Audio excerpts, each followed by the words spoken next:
Beautiful, beautiful ladies. Hello, hello. I just came back from the trampoline park, so it's been fun. Okay, hands on our heart. I'm praying and calling on the light to surround us, uplift us, and fill us, asking for everything that comes through today is for your highest and best of the highest truth, and that you really feel this guidance and this reading goes straight into your heart, straight into your soul, straight into your spirit. This is not at all to feed the ego or to sort of get you off your truest path or to replace your relationship with a creator of your own understanding. This is not to replace having a pure, beautiful relationship with the God of your own understanding, your higher power, and to still lean into these readings with space for the fact that there's probably a lot of letting go and surrendering and more that's going to come through for you, and that these are my 8 sort of channelings for you, and that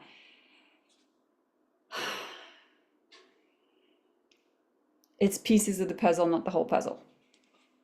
Okay, loves. So I had Jessica here, and I hope you've listened to the 8 meditation and you sort of felt a message came through when you were a bird's eye view down onto your life.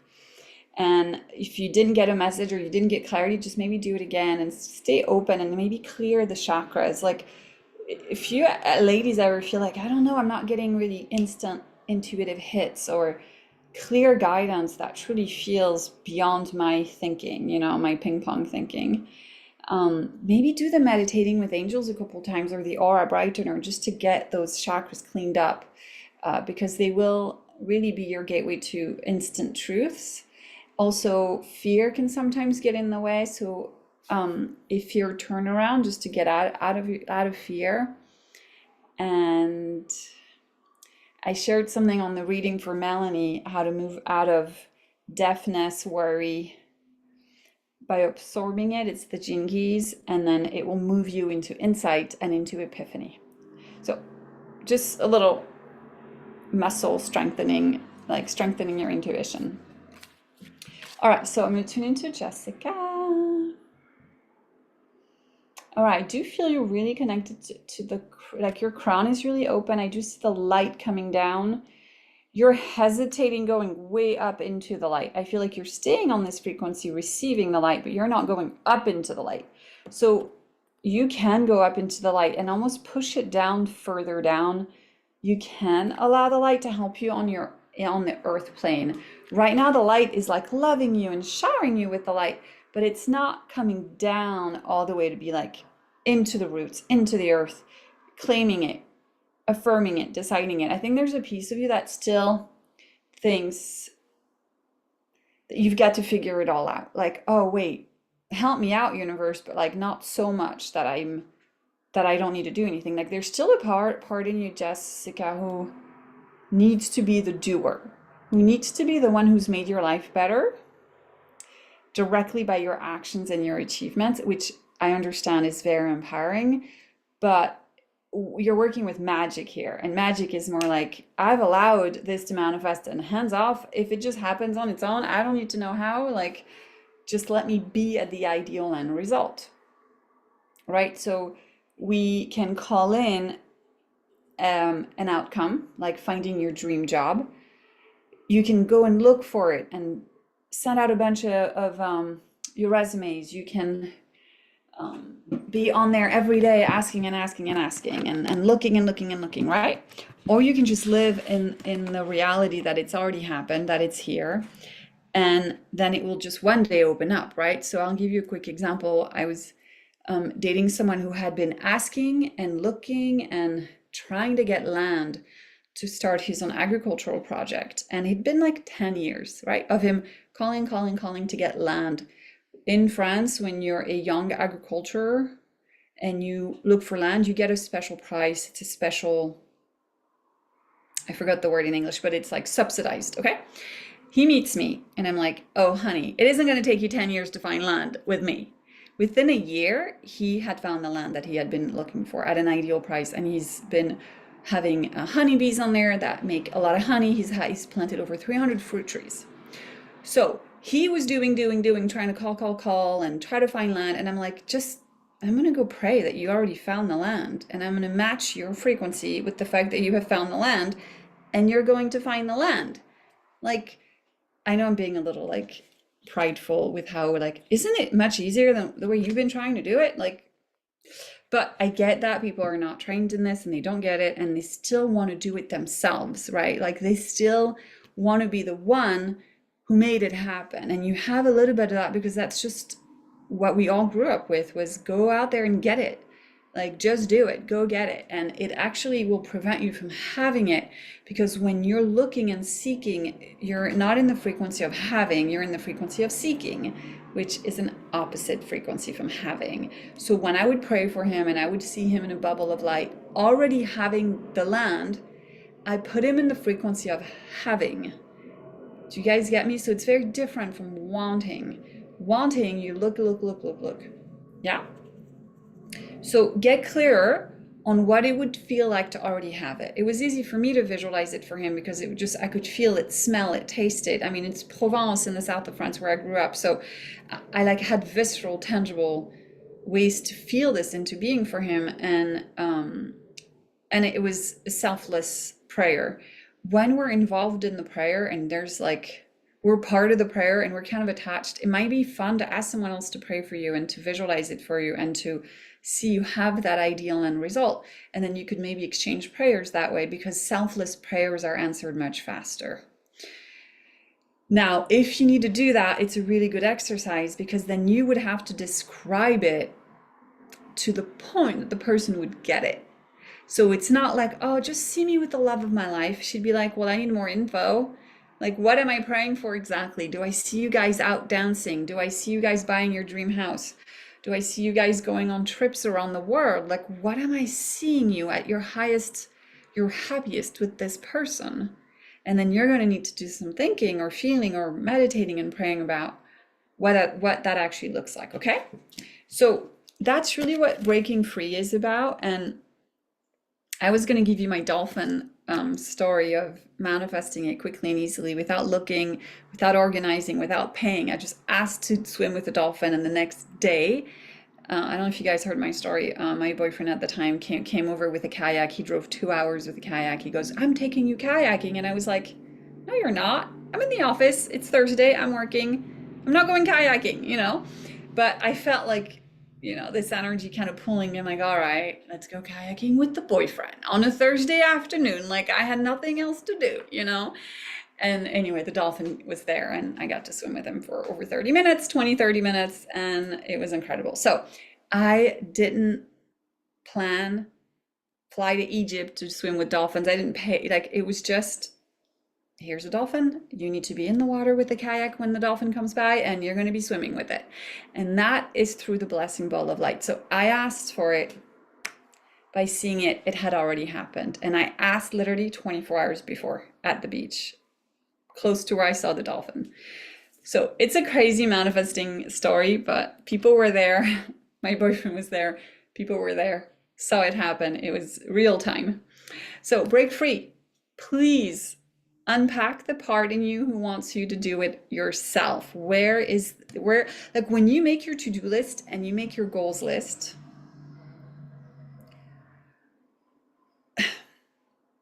how could I say this? What's your attachment to achieving those goals?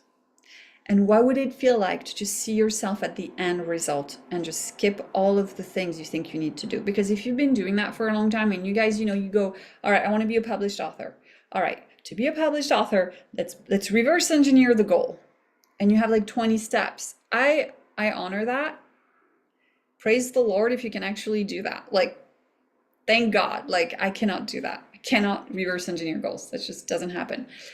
But what happens is you could be like, I'm a published author. I've become a published author.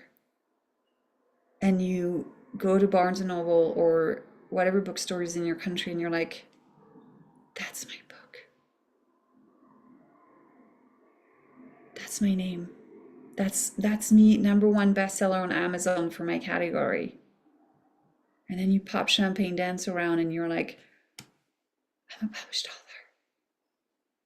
How on earth have I become a super successful published author?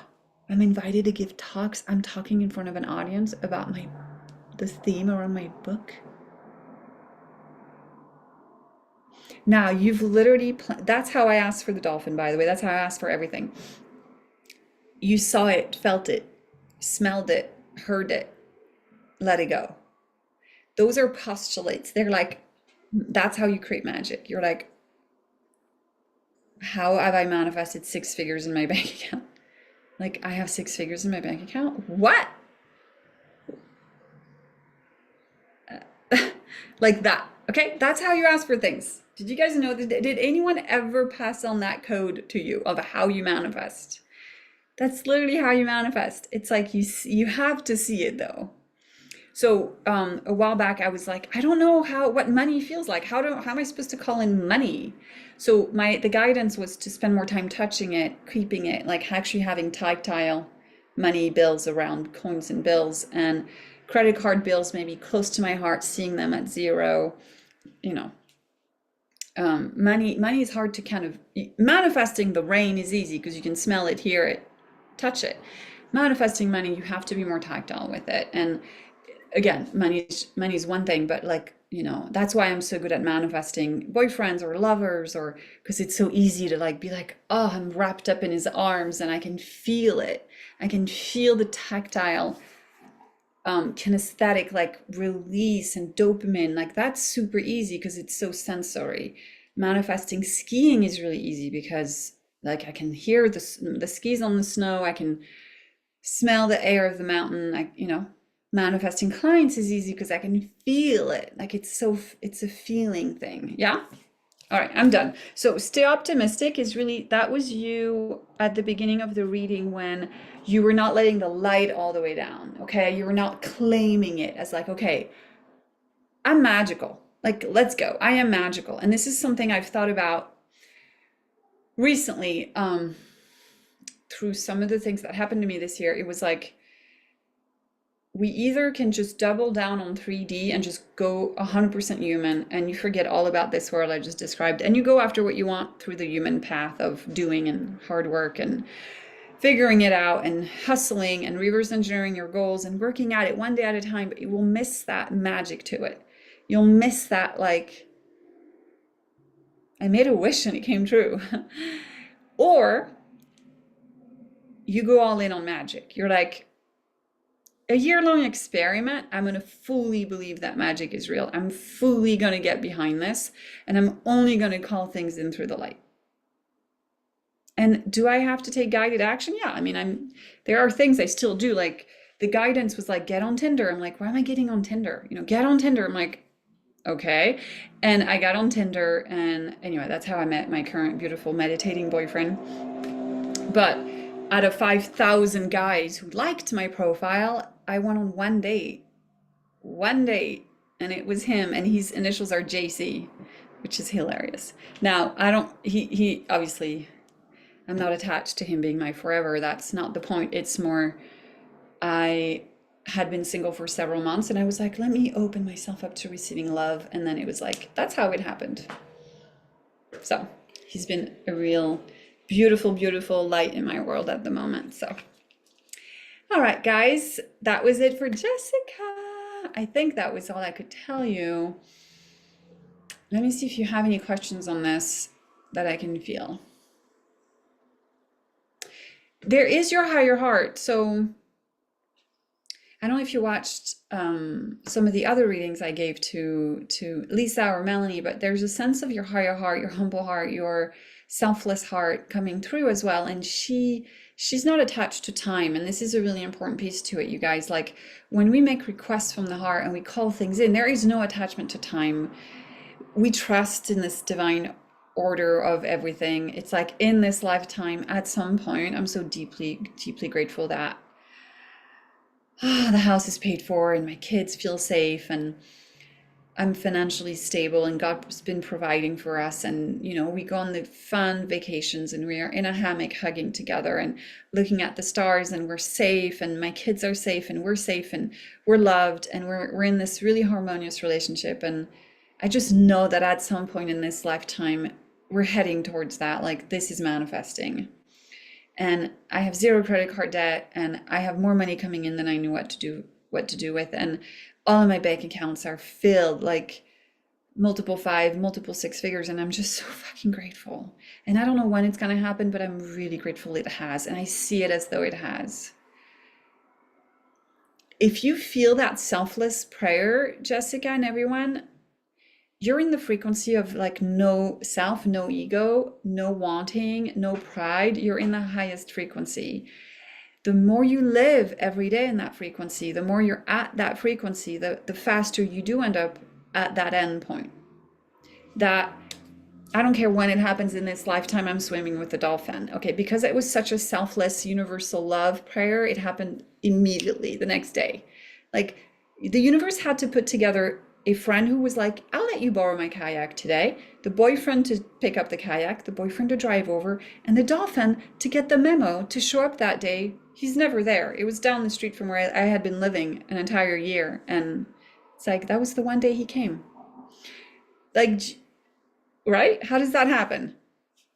It can only happen through a higher heart, a selflessness, a service heart. There's no like wanting in that energy, right? So thank you for letting me pass on this message to you, beautiful. And let's go to, I think Aniesa was the next person. I am going to pull up a little bit of your energy on the WhatsApp because I don't know if I've ever read for you, Aniesa. I don't know which Aniesa you are. That's the thing though, because I know I have a couple of Aniesa clients. So let's see. I think your name is not written like the other ones, so we should be good. High value women meditate to manifest. Okay, love. So, and then I'm going to do Lota. All right, Aniesa, you guys, give me a minute. I'm going to listen to her message. All right, beautiful Aniesa, I got you. I heard your message and you had vivid dreams. So I hadn't actually fully read for you, but I did pull you into the readings we were going to do. So maybe you felt some of the clearing happening. Okay, let me tune into you. Ooh. All right, so with your permission, I'm going to clean up some of your throat chakra. I saw a masculine fatherly figure in front of your throat, sort of blocking your ability to just like be more flowy and intuitive and creative with your throat chakra and the things you're here to say. So we're going to take his energy and ground it into that swirl and just forgive, release, and just close up some of those files of when you were growing up or you were like 9 years old. I just feel like you decided I need to just be quiet. I need to not speak up. If I speak up, I get in trouble. There's a belief there that we've got to just get out energetically and subconsciously. And some of those open circuits, they look like racing car circuits. Do you guys see what I'm saying? Like those car racing circuits that loop around. When I see somebody stuck in their movie room, whether it's myself or other humans, we're let's say we're on a new circuit. We're like in this really fun drive and we love the drive and we get to stop and have lots of fun in the mountains and at the beach and skiing and seeing friends and doing our little life, right? And that circuit is going well. And then sometimes we get trapped and we get sucked into a previous loop. Smaller, darker, harder to see. You're like, oh wait, I can't see so clearly on this one. The lights are broken and it's like bumpy and the road is kind of old and that whole vibe is like, oh, I'm back on that freaking circuit that I thought I had left. I thought I had left that one, but something in the new loop, the new adventure triggered it and you whoop, went back to the previous car racing loop. Okay, you guys see what I mean, those black looping things. That's how the angels showed it to me the other day. They go, when you have some stuff you still need to clean up, and when a specific person says or does or doesn't do, you go back to this previous whole ecosystem of beliefs, which is super painful. So Energetically, before I even look at your cards, you've got this thing with, oh no, no, no, no, no, no. Like, you speak up a little bit, you're visible, right? You go out there and you try to say stuff. And because I think you do RTT, yeah? You speak. You do go out there and speak. I think you do give talks, but then it's like the full expression of you is restrained and held back by this masculine force, like this masculine presence. So there's a way to write some letters. I was telling Melanie that from Australia, like there's a way to write letters and forgive and close and complete it so that when you are full on in your business, that you don't get sucked back into that previous loop of who am I to say the truth? Who am I to speak up? No one's going to care. I'm not allowed to speak, like that whole thing. So this kind of illustrate what I was trying to say. You're on your new adventure, everything's going well. You're like da di da di da di da di da, and then all of a sudden back in the dark loop. You loop around, you loop around, you loop around. Do you see the dolphin and the mermaids? They're looping around. Da di da di da di da. I'm having such a good time. Oh, back in the movie room number one, where there's a scary movie playing and I'm believing it. Do you see? It's looping, looping, looping. I'm happy, happy, happy. Back to the loop. So it's okay. Like, it's like I was telling you guys about greed. We don't experience greed until we have manifested what we wanted, and then we want more. And then we're like, can I get more? This is more like we don't experience. Sorry, hang on. We don't experience movie room number one, the loop, unless we are no longer on the loop, because then we'll be like, oh no. So the faster you name it, the faster you can heal it. Okay, love, the faster you name it and recognize it and see it, the faster you can heal it, because you can see it, write about it, process it, and then be able to heal it. So it's the good old story of having our inner child in our business still sort of blocking the flow and the growth of the business, Yeah. All right, love. Okay, that's for you. Let me pull cards for Lota.